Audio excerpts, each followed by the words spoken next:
Good morning, everyone. Welcome to the PT on Ice Daily Show. I am Mitch. This is Fitness Athlete Friday. It's been a while for me. It's been so long you probably didn't know my beard was this long, but it is now, so 'tis the season. No, I'm not getting those little lights that hang in my beard. A lot of people have sent me that message, things I need to get those for the Christmas spirit. That doesn't make me a Grinch. It does make me excited for Christmas, so I hope you guys are fired up for the holiday that's to come. Spend some time with your family. Alan's on Instagram right now across from me. Spend some time with your family and enjoy the holiday season. So I want to get that out there first and foremost. Fitness Athlete Friday today. What are we talking about? A case report on one of my friends and a patient that's been coming to see me for a while.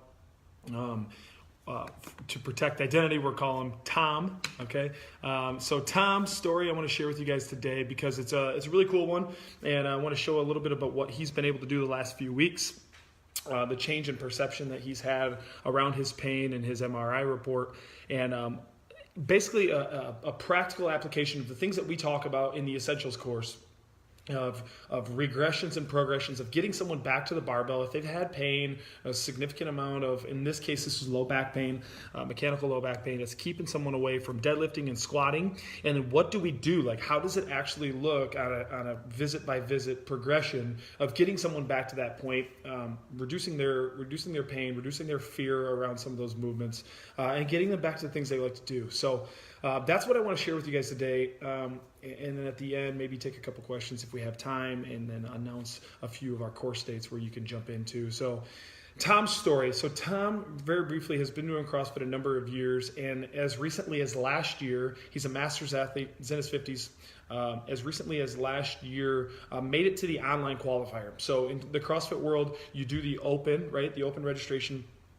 That's in February. If you do well enough, and in Tim's case, in his age division, you move forward into like the semifinals for CrossFit, right? And that's an online qualifier. They announce 4 workouts, I think, and you do those 4 workouts over the course of a weekend, and then you submit those scores for that. So Tim was good enough, a good enough athlete to make it into that online regional qualifier last year, where some of his symptoms really started to flare up on him. So it kind of goes back that far, and so that's going to put us at March, April time, right? So right around April of 2018. That's when things really started to get bad for him. And after that, they kind of took a trend downwards, got to the point where a lot of movements were painful, symptomatic, couldn't deadlift, wasn't able to put load on his spine axially, so he wasn't doing any back squats, very limited amounts of front squats, mostly bodybuilding type movements, a lot of circuit stuff. Goblet squats, was about as aggressive as he was willing to go. And for Tom, his symptoms really got the worst in around June and July. He picked up Stu McGill's text, the back mechanic, and started to do some midline stabilization work, which was good, but plateaued him out. And he was really focusing on the midline stabilization exercises and got him to a point where he still didn't feel confident to go back to deadlifting, but felt like he was a little bit better than what he was. And so that's where he was when he came and saw me a few weeks ago. This is going to go back probably a month and a half, maybe 6 weeks at the most, 4 to 6 weeks. So when he came and saw me, so this is a guy that just last year was in the regional semi-qualifier for CrossFit. He was using a grabber to pick things up off the ground. He was having the most difficulty trying to put his socks on in the morning. Wouldn't even consider doing a deadlift. If I told him I said, have you been deadlifting at all? Like any weights, like just keeping them low. And he laughed at me. He's like, Mitch, I couldn't even get down to the barbell if I wanted to right now. He's having a hard time getting through his day. Sitting's painful, standing's painful, just just very sensitized in a lot of different directional preferences for the back. So it was a shock to me to see this guy who I know to be super fit and to be super strong and such a good athlete to be reduced to using a grabber to try to pick things up off the ground in such a short amount of time. So a lot of this was stemming from his MRI. MRI report, and he had a couple of them done, all from the same location, all from the same doc. The MRI showed some spondylolisthesis in L3, L4 region. Some degenerative changes, which obviously the people listening to this know that those are normal age-related changes. Some spinal stenosis on board, but was mild. And but was wrapped up into that MRI picture to the point where it was literally starting to lock him up. He was doing the kind of the stoop lowering to try to pick up anything off the floor, was just very fear avoidant in any sort of movements that would put him into flexion or extension. So he came in and I was like, dude, like, can you bend forward? Can I take a look at you trying to bend forward? And if he even got to mid-thigh, that would be a stretch. I mean, that was giving him to reach over, and it was a shot of pain. He jolted. He's like, dude, I don't want to do that again. I don't enjoy doing that. So where do we start with him, right? So I know I had an extensive history with Tim. I've treated him on and off in the past. We'd taken a long session getting caught up on the things that had transpired and everything I just told you guys. The first thing we really did was give him a dowel. And so some of you are familiar with the dowel hip hinge or the dowel deadlift. That's where we're going for 3 points of contact. You're putting that PVC along the spine.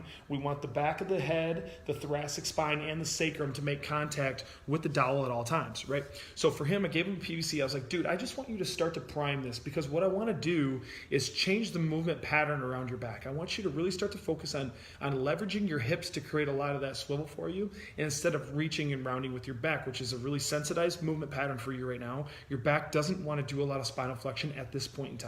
It doesn't want to do a lot of extension. Let's just leverage the stability work that you've been doing, the midline stabilization work that you've been doing, and let's try to get you in a neutral spine position and have you work on a pure hip hinge pattern, right? And so right away, this first session, we give him the PVC pipe. I teach him, instruct him, and his first few reps are just very small. They're just getting a feel for where that dowel is. He's, obviously he just bent forward. He didn't like bending forward. So his first few reps, he's like, super cautious. He's waiting for that pain, and he's noticing that back contact point on the sacrum is coming off. It's lifting off the low back.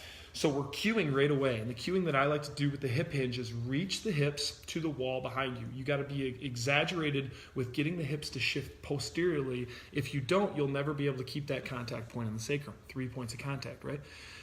So he really started to reach his hips back to the wall a lot and really started to get comfortable with that hip hinge. And before long, 15, 20 reps of hip hinge, pain-free, he started to go a little bit further and a little bit further.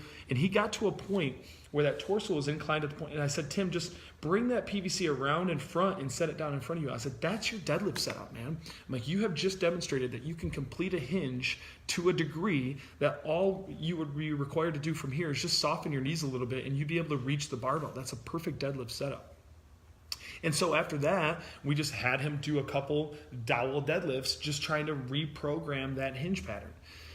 He was pumped. I mean, that was the best thing I could have shown him on day one, was just the fact that we can retrain that pattern, get you to use your hips a little bit, get you to figure out a neutral spine and a pure hip hinge pattern rather than some spinal flexion, and then it could be pain-free. So that was his homework for the next week. When I saw him the next week, he came back, and his ingenuity, he had sawed off a piece of PVC that was like 2 foot long, and he used his weightlifting belt. And he's like, Mitch, I look a little nerdy when I do this, but he can stick that PVC in his weightlifting belt. It holds it in place for him. And he was able to just do like 1,000 repetitions over the course of the week, where he would work on that deadlift position or work on that hinge pattern. Or when he was doing some goblet squats, he had that PVC along his spine. And for that week, it really helped him. It made a huge difference. He was like, dude, I'm able to do a bunch more now. I look a little nerdy with this thing on, but I'm able to do a lot that's pain-free for me. So I was like, dude, that's sweet. I'll take that right now. Obviously, the long-term progression is not that Tim is going to stay with a PVC glued to his back for the rest of his life. That's not the goal. But for this week, that was enough to reduce his symptoms, help retrain a new movement pattern, help him understand a pure hip hinge pattern, and then we could advance from there. The next thing that we took a look at was his rowing technique. He was a really back-dominant rower on the rower, and that was something that he could do a lot of. And with a little bit of soreness, it wasn't too painful because it's a relatively low weight-bearing position in rowing. But he was very back heavy. And what we're trying to go after is like, hey, that rowing technique should look just like a deadlift technique, right? It should be a press with the legs, a hinge with the hips, and finishing with the arms. And it should just be a complete return back to the catch position on the rower. So if I just take your deadlift from being standing to turning you 90 degrees and being sitting, it should be exactly the same thing. So then we drilled on rowing technique, and that was his next piece of homework, was to come back and feel like his rowing technique was actually more of a deadlift position instead of leveraging his back, right? After that, we had to get comfortable loading Tim's spine up. So he had done a ton of stabilization stuff, and he's like, I don't feel comfortable getting underneath the barbell. I was like, well, that's just because we haven't put any axial load on the spine. You've got to understand bracing and neutral spine and how to create a strength and stability there so that we can axially load that, and that's a strong chassis for that to support load on, right? So how we started with that was an empty bar in the squat rack, just low enough that all he had to do was just extend his knees to unrack it and hold it there. And I was like, that's where we're starting. It's just an empty load on your spine. You're going to understand bracing in a neutral spine position. All the stuff that we've talked about of like close the belly bowls, right? Or like pull that rib cage down, suck in a little bit of air into the midline, make sure that that's nice and compacted and braced, and then just absorb load on your spine from that position. Very quickly, an empty barbell wasn't enough. He's like, I'm super comfortable with this, and I don't even feel like I'm doing anything. So very quickly, he loaded up to 95 and then eventually 135 on the bar, where he just unracked it and focused on a braced neutral spine for a 10-second hold, and then racked it back in the rig again, and rinsed and repeat for 5 sets. That was his next piece of homework. He came back in. He said, I'm super comfortable with that dowel hip hinge. I've really felt a lot more comfortable with my rowing technique, and now I'm unracking and supporting load on my spine, and I'm starting to feel strong. I'm starting to feel braced, okay? This is progress. This is a guy who was using a grabber to pick things up off the ground, who is now trying to use that moment where he reaches to the floor as one more repetition of a proper hip hinge, right? So we're building on something. We're getting the ball rolling. The next thing we wanted to do was let's start getting back to the deadlift. All the way to the floor was too much.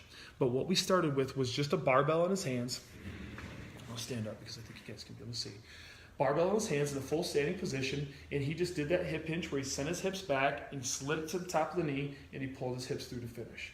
So it was a super non-threatening position. It was the same pattern that he had done 1,000 times prior with the PVC on his back, but now we've just got a barbell in his hands, and we're having him hip hinge, slide it to the top of the knee, and pull your hips through to finish, right? After that, I set blocks up, or in this case, it was in the rig, to the point where the load would be supported at the knee height, right? So when he hinged down, like a block deadlift or a pin deadlift, this is unloaded. He's on the pins now at this point, and then he can just get tight on the bar and finish that deadlift, boom, and go right back to the pins at above the knee. So that was our deadlift starting point. Pins at the knee height, started to load that up. Started with 65 pounds, went to 95 pounds, and then eventually to 115 for him on that. And that was enough. He was like, dude, I feel like I could do more, but I'd like to stop right here. I'm feeling really good. I'm really excited. The fact that I just deadlifted 135 from the knee to the hip with zero pain at all. The other important thing to note is that every time he kept coming back, he's like, dude, when I leave our sessions, I feel really good. Like the next morning, I don't feel as stiff when I get up and out of bed. And he's like, believe it or not, my hamstrings are lit up. So this is a guy who had been powerlifting and doing weightlifting and CrossFit stuff for a lot of years. Like before CrossFit stuff was powerlifting for him. You know, this is a guy who should know what it's like to have some pretty significant hamstring soreness from some deadlifts, but wasn't leveraging that technique. Was using a lot of quads and a lot of back to get the work done prior, which led him into a really sensitized position. And now he's like, dude, I don't feel anything in my back, but I'm feeling a tremendous amount of strain on my hamstrings, and he's pumped up about it, right? So we've done some dowel work. We've done some basic spinal loading. We've done some rowing technique. Now we're getting a deadlift position to the top of the knee. The next thing I wanted to do was continue advancing axial load on the spine. And we have a yoke at the gym. And if you aren't familiar what a yoke is, I really encourage you to look into one. Man, every clinic's not suited for it, but with us being in the position where we share the gym space out there, it's a really nice strongman piece of equipment, but in this case, it's a really nice way to get some significant load on the spine and just in that axial loaded position. So what we did is we brought the yoke out and we set the yoke to a height where it was just high enough, or just low enough rather, that Tim would get under it, unrack it, and only have to do a little quarter squat or a little mini squat to stand it all the way up. Now the yoke unloaded weighs 185 pounds. Okay, so that's where we started. We started getting under there. I said, we got to breathe and brace just like we've done before. A hard exhale, pull those ribs down, do a little inhale into the belly, feel braced, and just extend those legs, right? Before we even unracked it though, Tim's first position was just to create tension on it and like feel like he's about to lift it up, but keep it on the floor.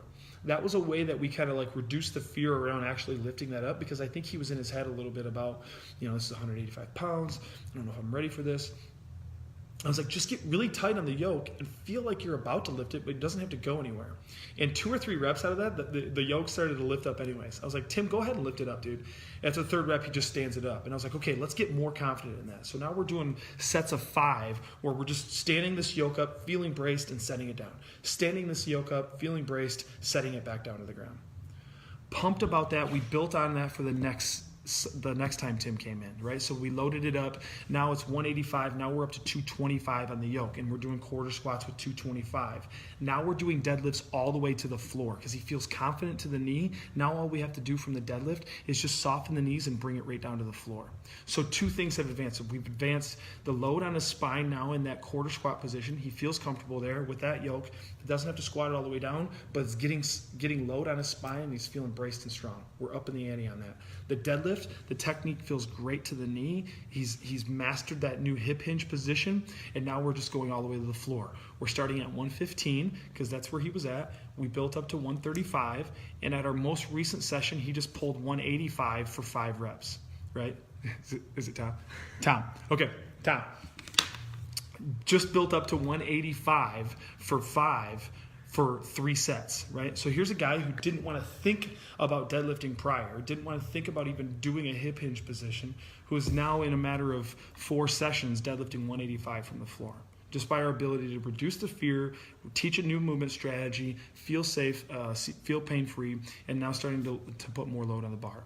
So we're deadlifting 185. We're doing yokes, quarter squats at 225. Now we're up in the ante on the yoke squats. We actually lowered the beam on the yoke a little bit, which means he has to stand it up higher. He has to do more of a quarter squat. And at our last session, built up to 285. So we're almost quarter squatting 300 pounds again. We're almost deadlifting 200 pounds off the floor for reps, feeling really confident in that hip hinge position. We've introduced the kettlebell swing in here somewhere, right? Where if you've heard Alan talk about the kettlebell swing and understanding that the shear forces on the spine are actually different than that of a deadlift, right? He actually felt really comfortable with that kettlebell swing and was another way that he could get more repetitions on throwing his hips back and pulling his hips forward, throwing his hips back and pulling his hips forward, right? That was just one more way that he could get used to that hip hinge position.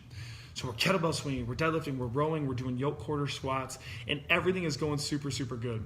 The only accessory stuff on top of this barbell stuff that I threw in there for him was getting him to focus on extensor training of his back. Because a lot of his midline focus stuff was all anterior core, which is what you think of which a lot of folks think of, right? But he needed strength in his back, and his back was really weak. So where we started, we actually did a prone instability test, and I say that with quotations, but we did a prone instability test, right, where his hips are braced on the table, he's holding onto the table right as ASIS, and he's lifting his legs up to neutral, right? And we just did that assessment a few times and then took that into a accessory movement for him. So he's laying across the bench, just like that prone instability test, where his hips are braced on the bench, and he's lifting his legs right to neutral and back down. Then I threw some bands around his ankles, right, some mini bands, Perform Better mini bands around his ankles, and he's doing single leg extensions, hip extensions, basically trying to train the posterior chain in the spine, lifting his legs to neutral and back down. That lit his back up in a good manner. It drove a lot of blood to his low back, and he's like, dude, this feels like super weak. I've really got to strengthen back here. I'm like, you're 100% right, you do. So that was the only accessory work on top of the core movements that we were really building in. Our last session, he felt great. He's like, dude, I'm almost lifting 300. I'm deadlifting almost 200, and I'm like all pumped up. I'm like, Tim, I can't wait to get you back to full range of motion squats and deadlifts and just having you not think about this. And he goes, I don't know if that's gonna happen. And I was like, what do you mean, Tom? I was like, what do you mean you don't think that's gonna happen? He's like, dude, that MRI has just got me freaked out. He's like, that MRI is just burned into my brain. I can't forget that image. He's like, I'm not kidding you. When I lay down to go to bed at night, it haunts me in my sleep. He's like, those vertebrae will never go back to where they were. And it was just like, oh man, we've gotten so much, the people in this room, the people on this podcast right now understand that you are not your MRI, right? You are not the image that's shown to you. And if, like Alan said, if you don't like your MRI, just drive down to the next zip code and get another one because it'll probably be different, right? Well, we understand that, but it's so hard to convey that message to our patients because that is still held as a priority, right? That's the number one thing, is what does my image say about me? And that's just the fact of the reality. In my head, I'm like, man, like, who cares about the MRI? We're watching symptoms. We're improving movement capacity. He's getting stronger. He's doing more than he's ever done in his life. He's getting closer to his goals. And then, boom, it was like a bombshell. Just like, I don't think it's ever going to happen, dude. Like, all of this hard work, and I still can't let go of that MRI. So we still have a lot of work to do around you are not your image. You are not your MRI. And we really need to continue reframing this message. And I haven't been doing a good enough job in the last 4 weeks. I've been caught up in the load on the barbell and increasing the load on the yoke and getting them stronger. I haven't been doing a good enough job of being like, notice all this stuff that's happening. We haven't moved your vertebrae at all. Those have been like that for a long time. That didn't just happen overnight, okay? These degenerative changes, they're just gray hairs on the inside. That's normal aging processes, right? What we have to monitor is your symptoms and how you're progressing in your function, right? I haven't done a good enough job of driving that message home, but that was a really good wake-up call for me to be like, here's someone that, through all this work we're doing together, still doesn't believe that they're going to get back to that despite all that we've been able to do. So keep that in mind. Please keep your patients out of the medical system if you can, right? Because once they get that MRI, it's so much work on our end to kind of get them to forget about it. And I'm preaching to the choir here, and I understand that, but you guys know that better than anyone. But do your due diligence in every step of the way, every little piece of progress that your patients have, reminding them that that doesn't correlate to their MRI. That their doctor says you'd never be able to do this, and here you are doing it for 3 sets of 5. Your doctor said you'd never be able to do this, and here you are loading your spine with 300 pounds with zero pain. Right, just remembering all those opportunities that you have to beat that MRI down lower and lower and lower so that they forget about it and they start prioritizing all the hard work they've been doing. Okay, so I wanted to share that little case example for you guys. We talk about this a lot in our online courses of like, where do we start? What are the building blocks? And for Tom, this is going super, super well so far. Starting with the dowel hip hinge, starting with just some basic loading concepts and bracing concepts in a squat position, advancing him to a yoke because we have one, or quarter squats, finally getting him to full range of motion deadlifts. And the next thing that we've been adding in is some unilateral carries and some unilateral squats because those are kind of similar to some of the goals that he's expressed to me that he wants to be able to do in a few months. So that's where we're going. Things are going super well for him, just slow, loaded progression over time and getting him back to where he wants to be. So keep that in mind. I hope that helps, guys. If you're interested in more of this, if you're interested in more understanding, breaking down the deadlift, breaking down the squat, please jump into our online course. The next time that you can get a seat in Essentials is actually right after the new year, January 7th. We just wrapped up an awesome group of folks. They just sent us their snatch videos, and we had a great snatch discussion last week on those. So that cohort, hats off to them for doing a phenomenal 8 weeks in the Essentials. The next chance for Essentials, January 7th. So hit us up on ptonice.com, and you can grab your seat in that. If you want to jump into the Advanced Concepts cohort, we talk at length about scaling for pain or modifying training programs due to certain pain progressions. That advanced cohort kicks off on January 20th. So you can jump into that. That's with myself and Zach Long. And then if you're in town for a live course, we're in 2 different spots on the weekend of January 12th and 13th. So just after the new year, a couple weeks here, myself and Alan and Guillermo are going to be out in Minneapolis doing a course, and Zach is going to be down in Charlotte, I believe, with Brian, and so you'll be able to check them out the same weekend. So Eric, thanks for tuning on, man. Appreciate it. Thanks everyone else who's been on the call live. Really appreciate your guys' time. It's Friday. Have a fantastic Friday in the clinic, in the gym, wherever you're at. A lot of exciting things happening over here. I'm going to share them in due time with you all. But thanks for tuning on, and have a Merry Christmas. Won't see you before then. So Merry Christmas to you guys. A great time to be grateful, and I'm grateful for all of you. So have a great one, guys, and we'll see you soon.